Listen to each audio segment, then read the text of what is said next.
अस्सलाम ओ अलैकुम दोस्तों। आज हम सफर करने वाले हैं इंडिया के उस शहर का जिसे सिलिकॉन वैली ऑफ इंडिया भी कहा जाता है।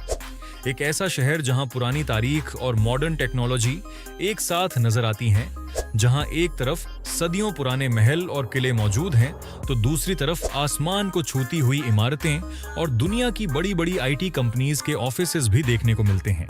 जी हां, आज हम बात कर रहे हैं बेंगलुरु की। यह शहर अपने खुशगवार मौसम, खूबसूरत पार्क्स, बिजी मार्केट्स और वाइब्रेंट लाइफस्टाइल की वजह से पूरी दुनिया में मशहूर है। हर साल लाखों लोग नौकरी, तालीम और टूरिज्म के लिए यहाँ का रुख करते हैं। लेकिन बेंगलुरु सिर्फ चमकती हुई बिल्डिंग्स का नाम नहीं है।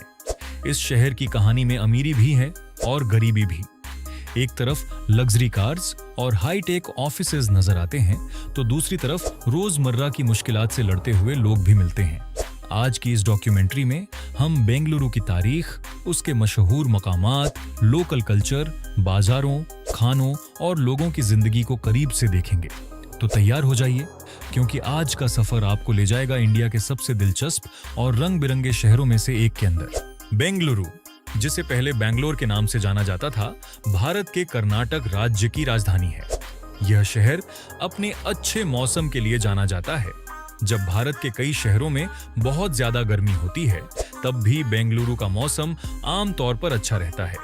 इसीलिए यह शहर न सिर्फ टूरिस्ट बल्कि प्रोफेशनल्स और स्टूडेंट्स को भी अपनी ओर खींचता है।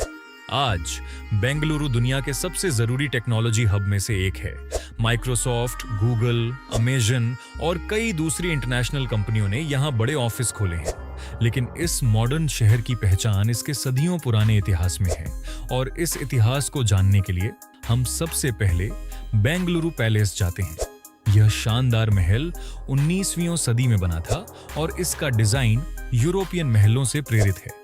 इसके खूबसूरत इंटीरियर, पुरानी पेंटिंग और शाही स्टाइल हर विजिटर को हैरान कर देंगे। हर साल हजारों अगर लाखों नहीं तो लोग इस महल को देखने और बेंगलुरु के इतिहास को करीब से जानने आते हैं। बेंगलुरु पैलेस घूमने के बाद चलिए शहर के इतिहास से जुड़ी एक और जगह पर चलते हैं। हम बात कर रहे हैं टीपू सुल्तान समर पैलेस की। ये खूबसूरत महल 18वीं सदी में बना था और कभी सुल्तान फतेह अली खान टीपू, जिन्हें टीपू सुल्तान के नाम से भी जाना जाता था, कि आराम करने की जगह हुआ करती थी। महल के अंदर कदम रखते ही ऐसा लगता है जैसे आप पुराने समय में पीछे चले गए हों। लकड़ी की शानदार नक्काशी, पुराने खंभे और शाही आर्किटेक्चर इस जगह को खास बनाते हैं। महल के अंदर एक म्यूजियम है जिसमें टीपू सुल्तान के जमाने की कई कीमती यादगार चीजें रखी हैं। अब चलिए शहर की भीड़भाड़ से दूर एक ट्रिप पर चलते हैं। बेंगलुरु से थोड़ी दूरी पर एक जगह है जिसे बादलों का साम्राज्य कहा जाता है। यह नंदी हिल्स है। सुबह जब सूरज उगता है तो यहाँ का नजारा सच में बहुत खूबसूरत होता है। नीचे बादलों का समंदर और ऊपर उगते सूरज की पहली किरणें हर आने वाले को अपनी ओर खींच लेती हैं। हर वीकेंड हजारों लोग यहाँ सूरज उगते देखने आते हैं। कुछ लोग फोटोग्राफी के लिए आते हैं तो कुछ लोग बस शांति के पल बिताने के लिए। नंदी हिल्स की ऊंचाइयों से पूरे इलाके का साफ नजारा दिखता है, जो इसे बेंगलुरु के सबसे पॉपुलर टूरिस्ट डेस्टिनेशन में से एक बनाता है। अब शहर के बीचों बीच जाने का समय है। बेंगलुरु को गार्डन सिटी के नाम से भी जाना जाता है और कब्बन पार्क इस टाइटल की एक बड़ी वजह है। शहर के बीचों बीच बसा यह पार्क हरियाली से भरा है। ऊंचे पेड़, सुंदर रास्ते और खुला माहौल इस जगह को खास बनाते हैं। सुबह के समय यहाँ लोग जॉगिंग करते हुए देखे जा सकते हैं, जबकि शाम को परिवार और दोस्त यहाँ समय बिताने का आनंद लेते हैं। अगर कोई बेंगलुरु की भीड़भाड़ से ब्रेक लेना चाहता है तो कब्बन पार्क एकदम सही जगह है। लेकिन बेंगलुरु की असली आत्मा इसके बाजारों में बसती है। और सबसे पहले हम कमर्शियल स्ट्रीट पर पहुंचते हैं। यह बाजार रंगों, रोशनी और लोगों की भीड़ से भरा हुआ है। कपड़ों से लेकर ज्वेलरी, फुटवियर और हैंडीक्राफ्ट तक यहाँ सब कुछ मिलता है। बाजार की तंग गलियों से गुजरते हुए हर मोड़ पर कुछ नया देखने को मिलता है। यहाँ खरीदारों की भीड़ इतनी ज्यादा होती है कि पैदल चलना भी मुश्किल हो जाता है, खासकर वीकेंड पर। कमर्शियल स्ट्रीट के बाद हम केआर मार्केट पहुंचते हैं, जो बेंगलुरु के सबसे पुराने और सबसे मशहूर बाजारों में से एक है। सुबह के समय यहाँ का फूलों का बाजार किसी रंगीन तस्वीर से कम नहीं लगता। जहाँ तक नजर जाती है फूल ही फूल दिखते हैं। गुलाब, चमेली, गेंदा और अनगिनत दूसरी किस्में यहाँ रोजाना टनों की संख्या में आती हैं। जब सूरज की पहली किरणें फूलों पर पड़ती हैं तो पूरा बाजार रंगों के समंदर में बदल जाता है। फोटोग्राफर और टूरिस्ट आमतौर पर यह नजारा देखने के लिए सुबह जल्दी पहुंच जाते हैं। अब बेंगलुरु की उस बिल्डिंग पर नजर डालते हैं जो शहर की पहचान बन गई है। हम बात कर रहे हैं विधान सौध की। यह शानदार building Karnataka legislative assembly building है और अपने शानदार आर्किटेक्चर के लिए मशहूर है। जब रात में इस पर लाइटें जलती हैं तो इसकी खूबसूरती और बढ़ जाती है। कई लोग इस बिल्डिंग को बेंगलुरु की सबसे खूबसूरत बिल्डिंगों में से एक मानते हैं। लेकिन दोस्तों, अभी तक हमने बेंगलुरु का सिर्फ एक पहलू देखा है। अगले चैप्टर में हम बेंगलुरु के मशहूर खाने, लग्जरी लाइफस्टाइल, आईटी इंडस्ट्री और उन असलियतों को देखेंगे जो टूरिस्ट आम तौर पर नहीं देखते। तो दोस्तों, अभी तक हमने बेंगलुरु का इतिहास, उसके महल और बाजार देखे हैं। लेकिन अब यह जानने का समय है कि इस शहर को दुनिया भर में किस चीज ने मशहूर बनाया है। बेंगलुरु को इंडिया की सिलिकॉन वैली क्यों कहा जाता है? इस सवाल का जवाब शहर के टेक्नोलॉजी सेक्टर में है। आज हजारों टेक्नोलॉजी कंपनियां बेंगलुरु में काम करती हैं।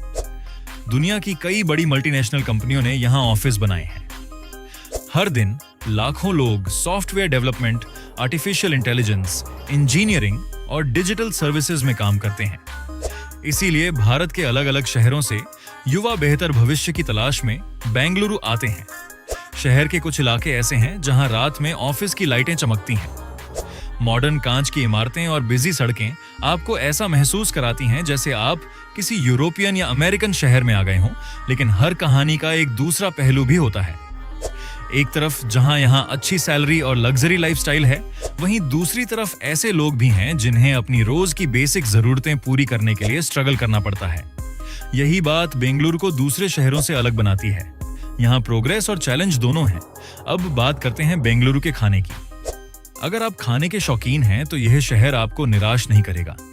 ब्रेकफास्ट हो या डिनर, यहाँ हमेशा कुछ न कुछ टेस्टी मिल ही जाता है। मसाला डोसा यहाँ की सबसे पॉपुलर डिश में से एक है। इसे गर्मा गर्म नारियल चटनी और सांभर के साथ सर्व किया जाता है। इसके अलावा लोग इडली, वड़ा, उत्तपम और साउथ इंडियन थाली का भी मजा लेते हैं। स्ट्रीट फूड पसंद करने वालों को पानी पूरी, चाट और दूसरे स्नैक्स का मजा लेते देखा जा सकता है। बेंगलुरु के फूड कल्चर में लोकल और इंटरनेशनल दोनों तरह के खाने शामिल हैं। इस वजह से हर देश और कल्चर के लोग यहाँ अपनी पसंद का खाना आसानी से ढूंढ सकते हैं। अब शहर की एक और मशहूर जगह पर चलते हैं। हम बात कर रहे हैं लाल बाग बॉटनिकल गार्डन की। ये बेंगलुरु के सबसे खूबसूरत और सबसे पुराने गार्डन में से एक है। दुनिया भर से लाए गए सैकड़ों साल पुराने पेड़, रंग बिरंगे फूल और दुर्लभ पौधे इस जगह को खास बनाते हैं। गार्डन के अंदर बना ग्लास हाउस टूरिस्ट का खास ध्यान खींचता है। हर साल यहाँ फ्लावर शो होता है जिसे देखने हजारों लोग आते हैं। लाल बाग सिर्फ एक गार्डन नहीं है बल्कि बेंगलुरु की पहचान है। अब शहर के अलग अलग धार्मिक और कल्चरल नजारे को देखते हैं। बेंगलुरु में अलग अलग धर्मों के लोग शांति और भाईचारे से साथ रहते हैं। यहाँ आपको खूबसूरत मस्जिदें, मंदिर, चर्च और पूजा की दूसरी जगहें मिलेंगी। हर पूजा की जगह का अपना अलग इतिहास और आर्किटेक्चर है जो शहर की अलग अलग तरह की चीजों को दिखाता है। शाम होते ही बेंगलुरु एक अलग ही रूप ले लेता है। सड़कें रोशन हैं, रेस्टोरेंट और कैफे लोगों से भर गए हैं। परिवार, स्टूडेंट और प्रोफेशनल लोग दोस्तों और परिवार के साथ समय बिताते हुए देखे जा सकते हैं। इसीलिए बेंगलुरु को भारत के सबसे वाइब्रेंट शहरों में से एक माना जाता है। लेकिन दोस्तों, ये शहर जितना खूबसूरत दिखता है, इसका इतिहास और कल्चर भी उतना ही गहरा है। हर गली, हर बिल्डिंग और हर बाजार की अपनी कहानी है और शायद इसीलिए हर साल लाखों लोग इस शहर को देखने और समझने के लिए यहाँ आते हैं। तो दोस्तों, ये थी बेंगलुरु के दिल तक की हमारी यात्रा।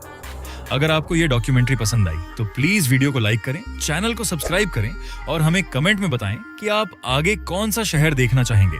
हम फिर मिलेंगे एक और नए शहर, एक नए सफर और नए अजूबों के साथ। अल्लाह हाफिज।